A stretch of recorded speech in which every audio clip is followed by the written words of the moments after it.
आत्मीय भाई बहनों, आपको नमन नमस्कार है।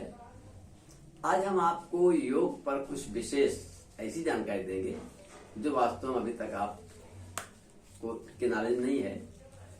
आपने सुना है कि योग्यता भी योग से और रोग से मुक्ति के लिए भी योग है। कैसे होता है? जैसे मान लीजिए आपके शरीर में हड्डियों में घनत्व कम है तो समझो कि हल्की सी चोट या गिरने से आपके फ्रैक्चर हो सकते हैं। आपके अंदर जीवनी शक्ति, ऊर्जा शक्ति, इंटेलिजेंटी कम है तो आप अपने अंदर शक्तियां, छिपी हुई शक्तियों को विकसित नहीं कर सकते। जैसे कि आपके अंदर में ही सारी शक्तियां, अष्ट सिद्धियां, अरिमा, गरिमा, लघिमा, महिमा, ऐसी बहुत सिद्धियां हैं। वैज्ञानिक शक्तियां, कवित्व शक्तियां, कुंडलिनी शक्ति विकसित, धन कमाने की जरूरत नहीं है अगर वो विकसित है। ये सब योग से बहुत ही आसान होगा। स्टूडेंट 14 साल 16 साल पढ़ते हैं, कोचिंग करते हैं और सर्टिफिकेट हासिल करते हैं। सर्टिफिकेट केवल मेमोरी की होती है, वो बाकी योग्यता का नहीं होती है। योग्यता अलग चीज है, मेमोरी अलग है। तो मैं ये आपको ऐसी योग्यताएं जो लोग व्यायाम करके योग को समझते हैं, वो एक चीज नहीं। हम आपको योग्यता हासिल करने के लिए वायु में जो गुणवत्ता है, आपने देखा होगा टीवी पर बताते हैं कि अमुक अमुक पर्यटक स्थलों के वायु गुणवत्ता क्या है। तो हमें वायु की गुणवत्ता बढ़ाने के लिए केवल यही देखना है कि गीता में जो लिखा गया है, पत्रम पुष्पम धूपम दीपम फलम तोयम यो में भक्ता प्रेक्षति। ये जो भक्त अपने को देता है, पत्र धूप दीप, मंदिर में मूर्ति नहीं सूंघती है, गंगा में गंगा जल नहीं सूंघता, आरती और फूल धूप दीप का। ये एक विज्ञान है मनुष्य के अंदर ऊर्जा बढ़ाने का। अब आप बहुत ही सरल तरीके से बताऊंगा आपको कि अगर ऊर्जा बढ़ाना ही है तो बहुत आसानी से कम खर्चे में अगर आपकी ऊर्जा बढ़ गया, जीवनी शक्ति बढ़ गई, तो आप किसी भी अंग में टच करेंगे और प्रार्थना करेंगे आत्मा से। आपने देखा होगा कि बहुत से लोग मंत्र बोलते हैं नमः शिवाय। अब शिवाय पंचमी व्यक्त का एक शब्द है के लिए, यानी हम कल्याण के लिए, शिव माने कल्याण, कल्याण के लिए नमस्कार करते हैं। नमः शिवाय, कल्याण के लिए। कौन कल्याण करेगा? जो अपने अंदर आत्मा है वही कल्याण करेगा, वही सुनेगा।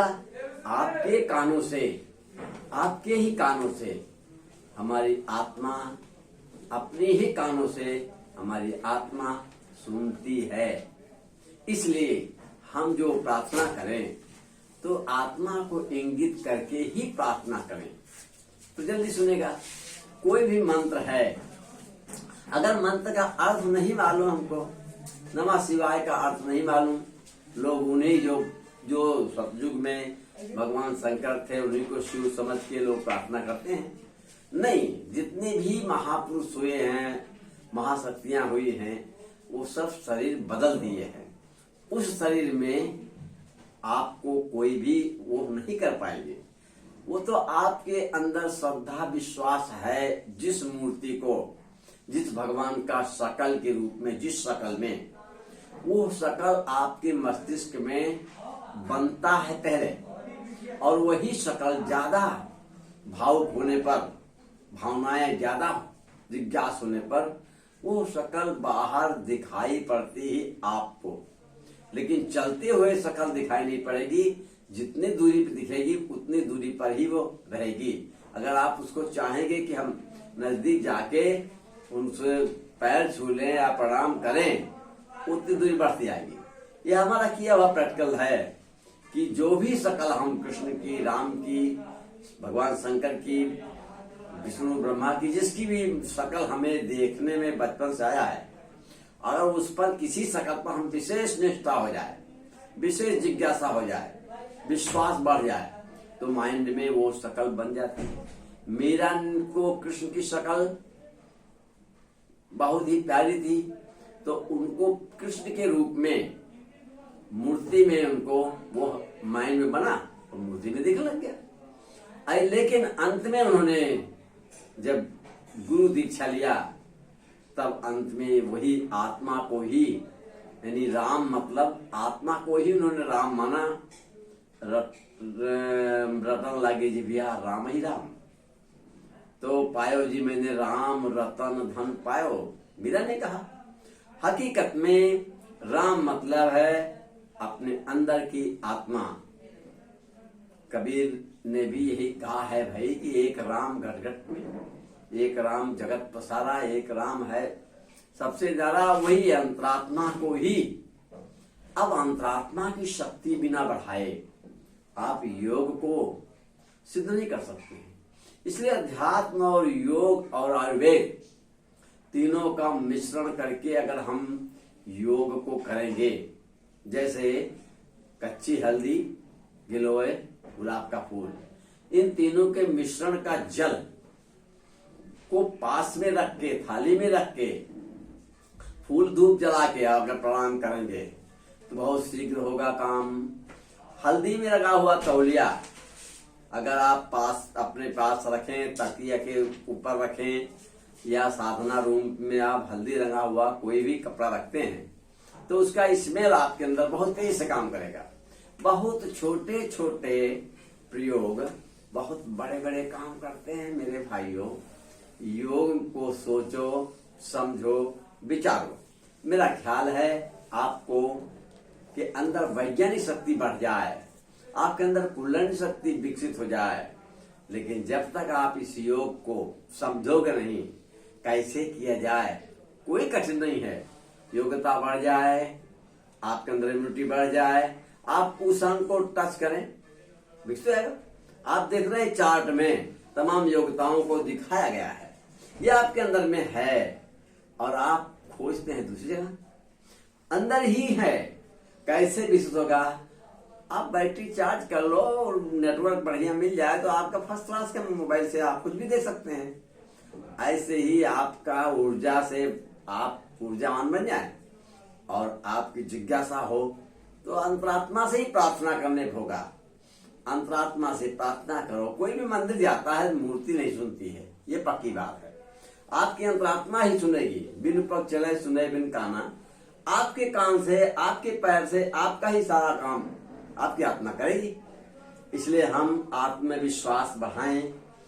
और ओम शब्द एक ऐसा शब्द है जो अंदर अंतरात्मा से उठता है कि ओम या हरि ओम या मेरे राम, वो मर जाएगा। ऐसा धीरे धीरे गुंजन अगर करते हैं और फूल धूप दीप की सुगंध अपने पास हो, फिर देखिए आपके अंदर बहुत जल्दी वो विकसित हो जाएगा, कोई देर नहीं लगेगी। अब देखिए मंत्रों में जो दिया गया है, जैसे अगर हम बोलते हैं मेरे पास फूल रहेगा, मेरे पास फूल रहेगा, तो आप थोड़ा फूल की व्यवस्था करेंगे। लेकिन आप जो है नहीं ऐसा बोलेंगे तो नहीं करेंगे। इसी प्रकार से मंत्रों में दिया है कि ओम, जैसे कहा कि त्र्यंबकम यजामहे सुगंधिम पुष्टिवर्धनम, तो सुगंधिम पुष्टिवर्धनम, सुगंधित वायु पुष्टता को देगा आपके अंतरात्मा को, तो वर्धन होगा सुगंधित। जब हम मंत्र बोलेंगे सुगंधित पुष्टिवर्धनम उर्वाक में बंधन मृत्यु में सीमा मृतात, अथवा जाने तो कि जैसे ही अहंकार और मध्य और काम क्रोध लोभ मोह एक्सेस हुआ तो उसको उर्वा रुक्मी में वो जो खरबूजे और ककड़ी का जो पकने पर ढेपी टूट जाती है अपने आप, ऐसे बिना तोड़े ही टूट जाती है वो, तो ऐसे ही बिना तोड़े मेरे अहंकार और ये बुराइयां टूट गए। ये तो मंत्र में है। जब हम अर्थ वो समझेंगे तभी तो हम भाव करके प्रार्थना करेंगे ना। इसलिए मेरे भाइयों, आत्मा को सर्वश्रेष्ठ मानो और सारे मनुष्य ही जिसमें योग्यता है, दूसरों का भला भी किया अपने भले के साथ में, उसी को लोग भगवान माना। तो भगवान मनुष्य ही हैं। आज के 100 साल पहले स्थिति तब भी वही भगवान, और 1000 वर्ष पहले तब भी वही भगवान, आज भी वही भगवान। लेकिन मनुष्य अपने अंदर के आत्म शक्ति बढ़ा के धीरे धीरे विकास करता गया मनुष्य ही। तो मनुष्य भगवान हैं और थे। राम भी तो एक प्रकार से मानव भगवान, कृष्ण भगवान बोले इसे बोलते ही है। तो हर मनुष्य भगवान है। जो बड़ा काम किया बड़ा भगवान, छोटा काम किया छोटा भगवान। भगवान तो भगवान है। जो भला करे भगवान, जो बुरा करे शैतान। हरिओम। बड़ा हो गया ना।